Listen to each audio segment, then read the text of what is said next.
సహాయం చేయడం కానీ ఎక్కడికక్కడ ఒక పక్క వరదని నియంత్రణ చేయడం కోసం ప్రయత్నం చేయడం, ఇంకొక పక్కన ప్రాణ నష్టాన్ని తగ్గించడానికి ఎన్ని విధాల ప్రయత్నం చేయాలనో అన్ని విధాల ప్రయత్నం చేయడం, ఇది కాకుండా వాళ్ళందరినీ పునరావాసం కానీ ఇమ్మీడియట్గా వారికి కావాల్సినటువంటి నిత్యావసర వస్తువులన్నీ కూడా ఫుడ్ ఎట్టే విధంగా సప్లై చేయాలని చేయడం కోసం ప్రయత్నం చేశాం. నిన్న ఈవినింగ్ ఏదైతే బుడమేరు, ఈరోజు సింగ్ నగర్ పూర్తిగా మునిగిపోవడానికి కారణం బుడమేరు. ఏదైతే బుడమేరు కానీ ప్రాపర్గా బ్రీచెస్ లేకుండా ఉండి అదే సమయంలో ఆ నీళ్లు కృష్ణానదికి కొన్నొచ్చి కొన్ని కొల్లేరు సదస్సు పోవాల్సిన అవసరం ఉంది. కొల్లేరుకు పోవాల్సిన నీళ్లు ప్రీవియస్ గవర్నమెంట్ హయాంలో 2 పెద్ద బ్రీచెస్ వాడడం, ఆ బ్రీచెస్ని నేను వచ్చి కూడా 80 రోజులే అయింది. ఈ 80 రోజుల్లో నోటీస్ చేయలేకపోవడం, దానివల్ల ఈ ప్రమాదం వచ్చే పరిస్థితి వచ్చింది. ఇంకొక పక్కన కృష్ణా నదిలో కూడా దగ్గర చరిత్రలో ఎప్పుడూ రాని విధంగా 11,45,000 క్యూసిక్స్ ఆఫ్ వాటర్ వచ్చింది. కృష్ణా నది డిజైన్ చేసింది ఈ యొక్క గేట్స్ అయితే ప్రకాశం బ్యారేజ్లో 11,90,000కు డిజైన్ చేశారు. ఫుల్ కెపాసిటీ 11,90,000 టేకప్ తీసుకుంటుంది.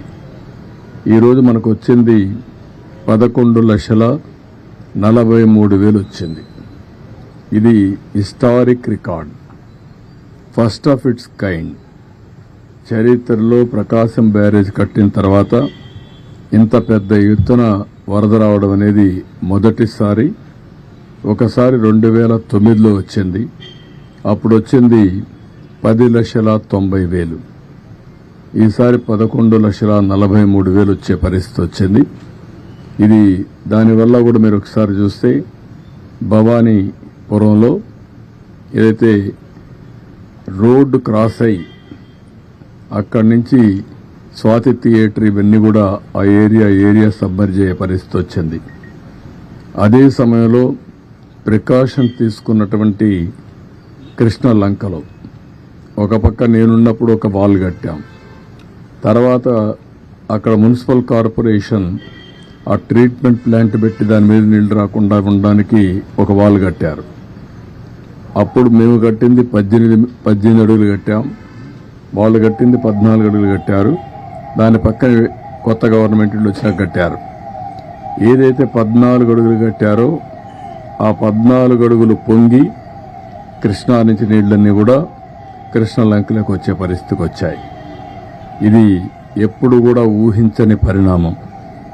ఇంకొక పక్కన ఏదైతే ఈరోజు భవానీపురంలో స్వాతి థియేటర్ ద్వారా వచ్చే నీళ్లన్నీ మళ్ళీ ఆ నీళ్లని కూడా వ్యాంబే కాలనీకి ఇవన్నీ వచ్చేసి మొత్తం కలిసిపోయే పరిస్థితి వచ్చింది. ఇది ఏ విధంగా హ్యాండిల్ చేయాలనో అన్ని విధాల ప్రయత్నం చేశాం. కానీ ఈరోజు ఏదైతే వాటర్ రిసీడ్ అయిన తర్వాత కృష్ణా నుంచి అక్కడ భవానీపురంకి వచ్చే నీళ్లు తగ్గాయి, ఓవర్ఫ్లో తగ్గింది, అది కంట్రోల్ అయింది. కృష్ణా లంకలో కూడా కంట్రోల్ అయ్యే పరిస్థితి వచ్చింది. అయితే ఇంకా ఏదైతే ఇక్కడ ఉండే మనం సింగ్ నగర్లో ఉండే ఇది మాత్రం ఇంకా నీళ్లున్నాయి. ఒక 1.5 అడుగులు తగ్గాయి. ముందు కంటే నిన్నటి కంటే కూడా అక్కడ కూడా కొద్దిగా తగ్గాయి. అయితే నిన్న సాయంత్రం నుంచి అన్ని విధాల ప్రయత్నం చేశాం. నేను వస్తానే ఇమ్మీడియట్గా కేంద్ర మంత్రికి కూడా ఫోన్ చేసి ఎన్డీఆర్ఎఫ్ను పంపించమన్నాం. వాళ్ళైతే ట్రైన్డ్గా ఉంటారు, బోట్లు వస్తాయి, మనుషులు వస్తారు, ట్రైన్డ్గా ఉంటారు కాబట్టి ఇమ్మీడియట్గా ఆపరేషన్ దిగ్గలుతారనే ఉద్దేశంతో వాళ్ళు రమ్మన్నాం. ఇప్పటికే నిన్నటికే చాలామంది వచ్చారు, ఈరోజు ఉదయానికే వచ్చారు. ఈరోజు కూడా కొంతమంది వస్తున్నారు. రేపు ఉదయానికంతా 30 టీములు, టీముకు 4 బోట్లు అంటే 120 బోట్స్తో రేపు ఆపరేషన్ చేసే పరిస్థితికి వచ్చారు. వీళ్లు కాకుండా మన దగ్గరుండే ఫిషరీస్ డెవలప్మెంట్ కార్పొరేషన్లో ఉండే బోట్లు తీసుకున్నాం. అవి కూడా ఒక 30-40 బోట్ల పైన 40-50 దాకా తీసుకున్నాం. అవి కూడా ఆపరేషన్కి పెట్టాం. ఈరోజు ఇవన్నీ చేసి చాలా వరకు కొంతవరకు రీచ్ అయ్యాం. ఇంకా చివరి ప్రాంతాల్లో రీచ్ కాలేకపోయాం. నాకు కూడా చాలా బాధ ఉంది. ఎందుకంటే ఎన్ని ప్రయత్నాలు చేసినా, ఎంత పుష్ చేసినా, అధికార యంత్రాంగాన్ని ఎంత మేమందరం కలిసి వర్కౌట్ చేసినా లాస్ట్ మైల్లో మేము ఫుడ్ సప్లై చేయలేకపోయాం. దానికి కారణం వచ్చిందంతా కూడా బిగినింగ్లో ఉండే వాళ్ళల్లో ఎమోషన్ రావడం, వాళ్ళకు కూడా అవసరం రావడం, అక్కడి నుంచి ఎక్కడికక్కడ వాళ్ళు ఫైట్ చేసి తీసుకునే పరిస్థితి రావడం, లాస్ట్ మైల్కి రీచ్ కాలేకపోవడం. ఎవరు పోయినా బిగినింగ్లో ఈ పక్క చేసుకుంటూ ఇటే రావడం జరిగింది. దీనివల్ల చాలా ఒక బాధ, మానవత్వానికి చాలా బాధేసే పరిస్థితి వస్తుంది. ఓసారి నిస్సహాయత, ఇంకొకసారి బాధ. ఎందుకంటే చాలా మంది ఈరోజు చూస్తే చాలా ప్యాథటిక్ స్టోరీస్. నేను సాయంత్రం మళ్ళీ వెళ్ళాను. నేను 6-7 సార్లైనా వెళ్ళుంటాను. నేను సకల విధాల ప్రయత్నం చేస్తున్నా. ఎట్టి పరిస్థితుల్లో లాస్ట్ మైల్కి ఇవ్వాలనేది నా యొక్క ప్రగాఢమైనటువంటి ఆకాంక్ష. ఎట్టి పరిస్థితులు చేయాలనే దృఢ సంకల్పం. కానీ ఎన్ని చేసినా చేయలేకపోతే ఈరోజు నేను చూస్తే ఒకసారి చాలా బాధేస్తుంది. ఒక అతను 1 సంవత్సరం అబ్బాయి తీసుకొని వచ్చాడు. తీసుకొని వచ్చి ఏడుస్తున్న దగ్గరికి వచ్చి, నా భార్య వదిలేసి వచ్చాను ఈ పిల్లవాడి కోసరం, వీడిని బతికించుకోవడం కోసరం నేను భార్యను కూడా వదిలిపెట్టి ఇక్కడ వచ్చాను. పలానా ఇంట్లో ఉంది, నా భార్యను తీసుకురండి అని చెప్పి ఏడ్చే పరిస్థితికి వచ్చాడు. ఒక పెద్ద ఆయనైతే వైఫ్, డాటర్, మా ముందరిని ఆ వైఫ్ పెయింట్ అయిపోయే పరిస్థితికి వచ్చింది. ఆవిడ్ని తీసుకురావడానికి సమస్యలు. ముసలవాళ్ళు నడవలేరు, బాగా వర్షపు నీళ్లు తడిచిపోయారు. తడిచిపోయిన తర్వాత బట్టలు కూడా లేవు, రోడ్డు మీద కూర్చునే పరిస్థితికి వచ్చారు. అవన్నీ చూసినప్పుడు ఎంత నిస్సహాయ స్థితిలో ఉన్నాం, ఎంత బాధాకరమైన పరిస్థితిలో ఉన్నాం అనే బాధ కలుగుతుంది. అందుకే ఈరోజు మళ్లీ ఆలోచించాం.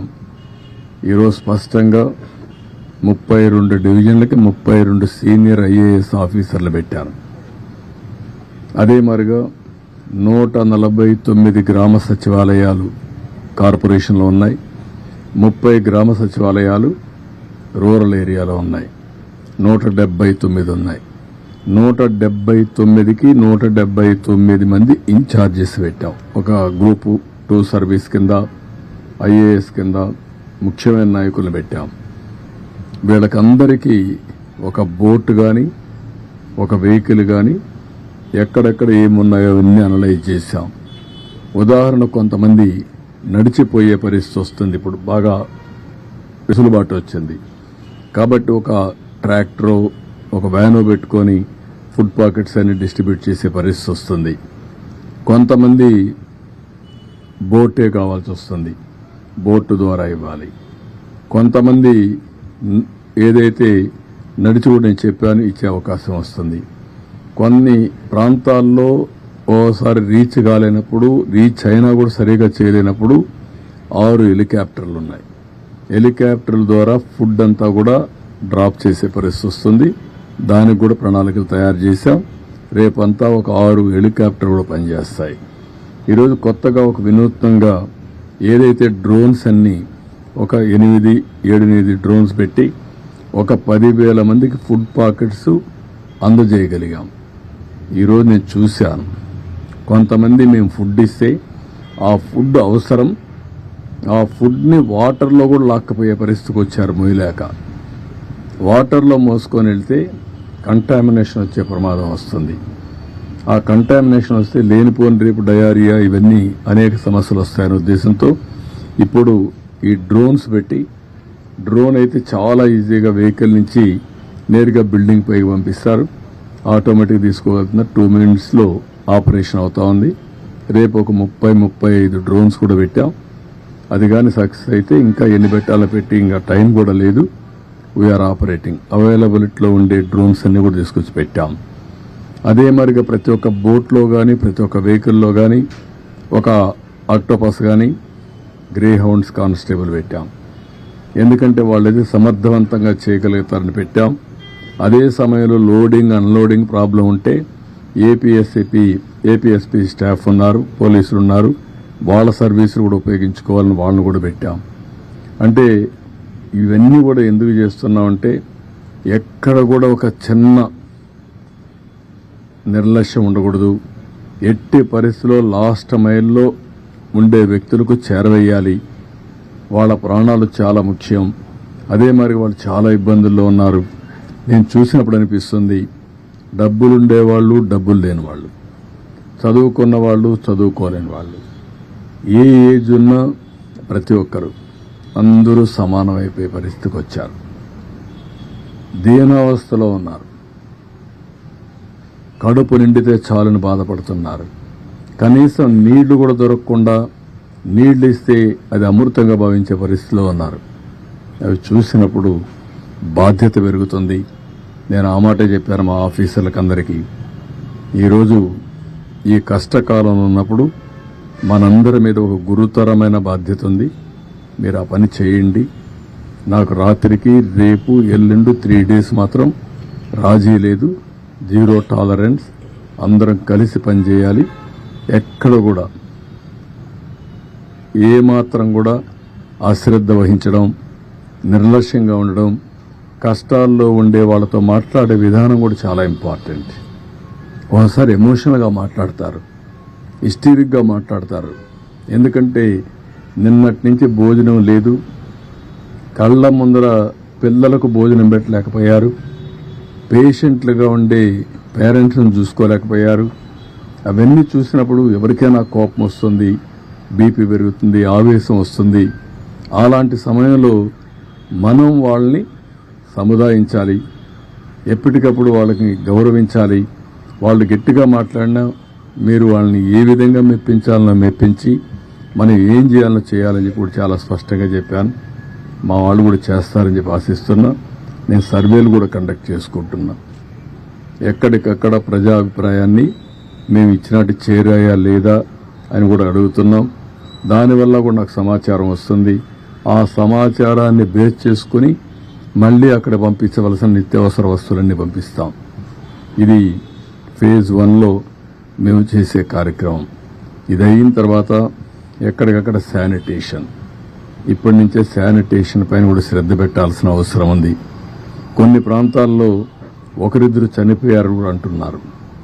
దాన్ని కూడా, ఎందుకంటే నిన్న ఈరోజు ఈ నీళ్ళల్లో ఓసారి బయట వచ్చినప్పుడు కానీ అలాంటప్పుడు ఒకరిద్దరు చనిపోయి ఉంటే అవన్నీ కూడా అకౌంట్ ఫర్ చేయాల్సిన అవసరం ఉంది.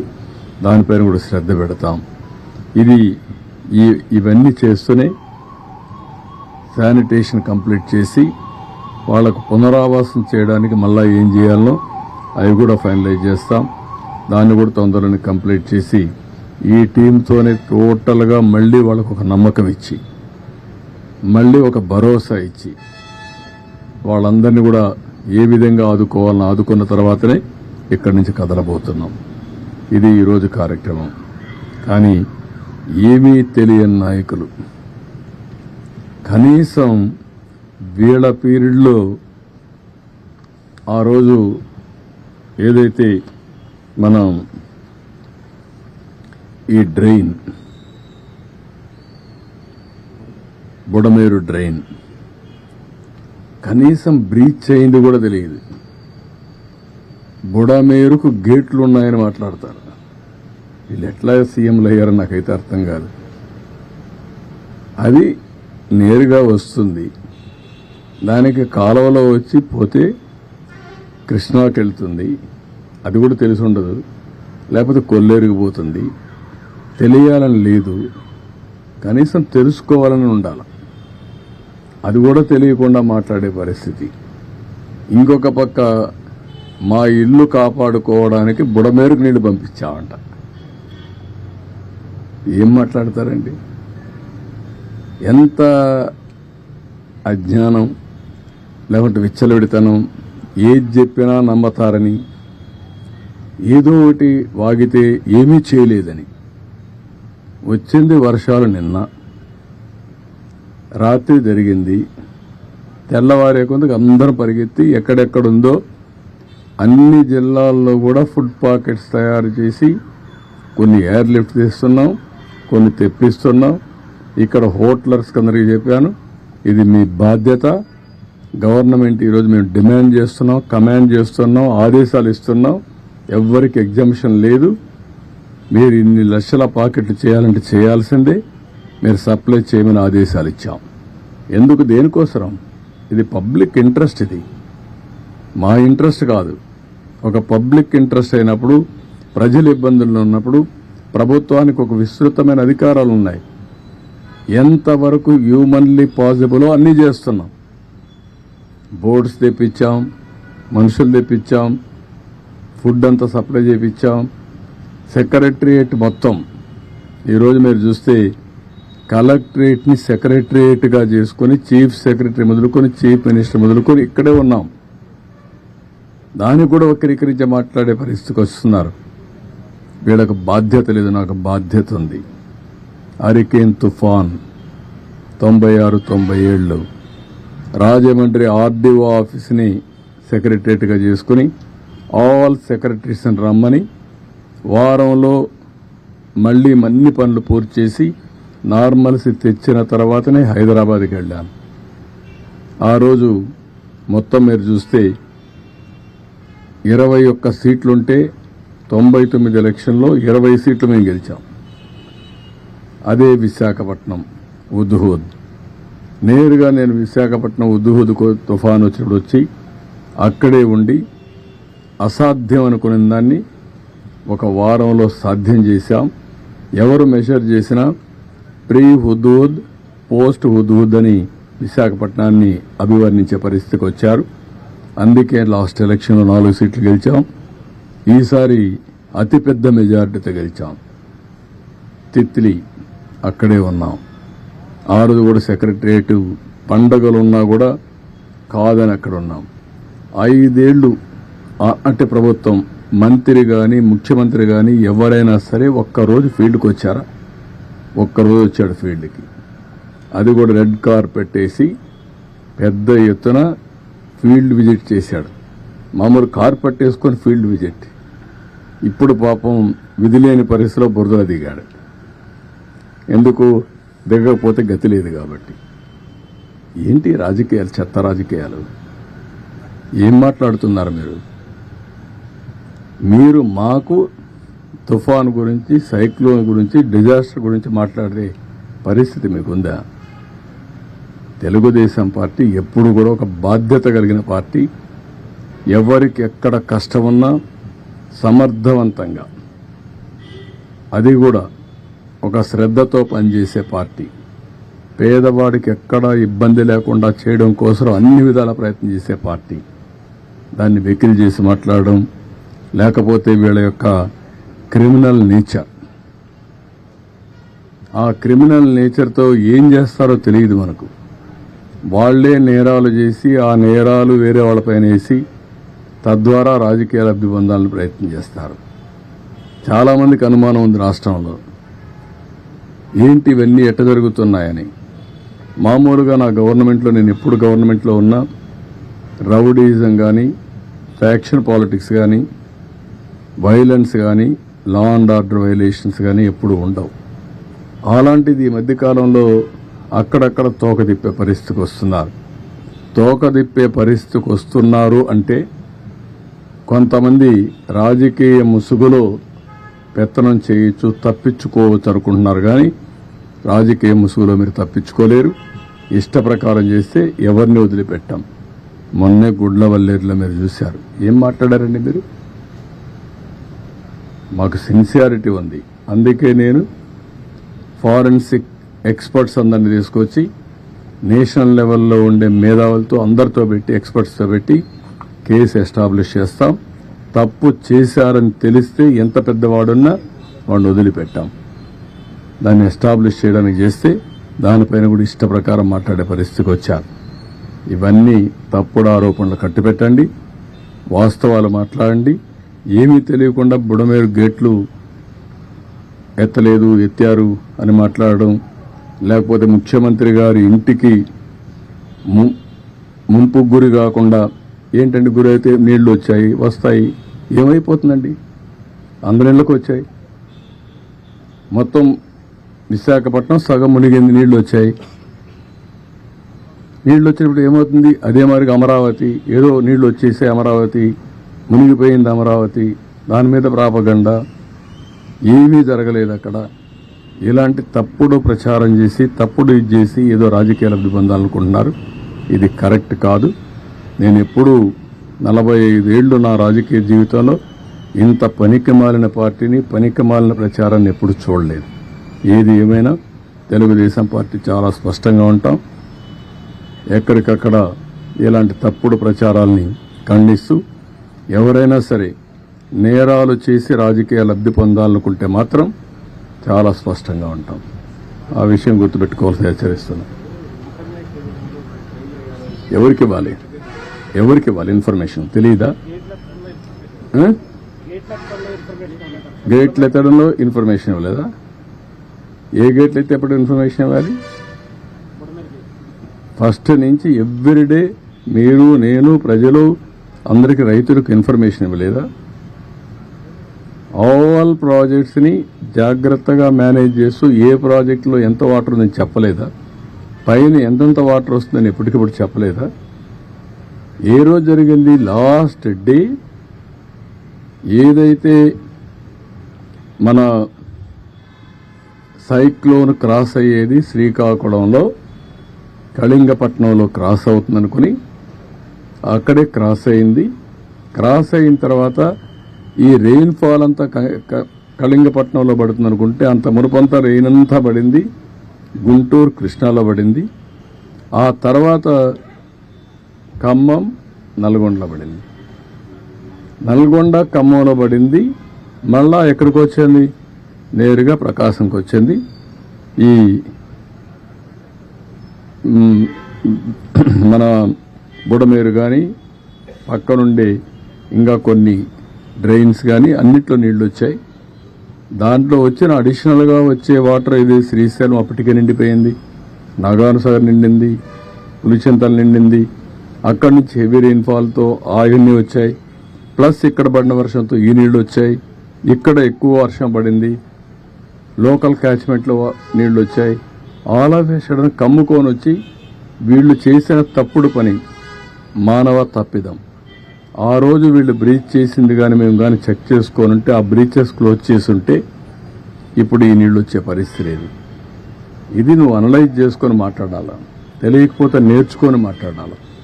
ఏదంటే ఇది మాట్లాడతాను, ఏదో ఇన్ఫర్మేషన్. ఏమి ఇన్ఫర్మేషన్ అది? ఈరోజు నిన్న జరిగితే ఈరోజు అన్ని జిల్లాల్లో కూడా వండించి తీసుకొచ్చి 3,50,000 మందికి ఇప్పటికి తిండి పెట్టాం. ఇంకొక 1,00,000 మందికి పెడతాం. ఇప్పుడు రాత్రికి కూడా ఇస్తున్నాం.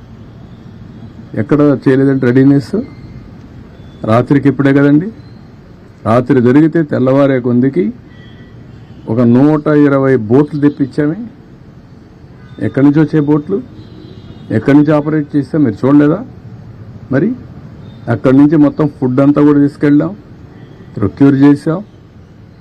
అది ఒక బాధ్యత. మేము వీళ్ళ కోసం అపోజిషన్ చేయలేదు, ఒక బాధ్యత కింద చేసాం. అవన్నీ ముందుకు వచ్చాం.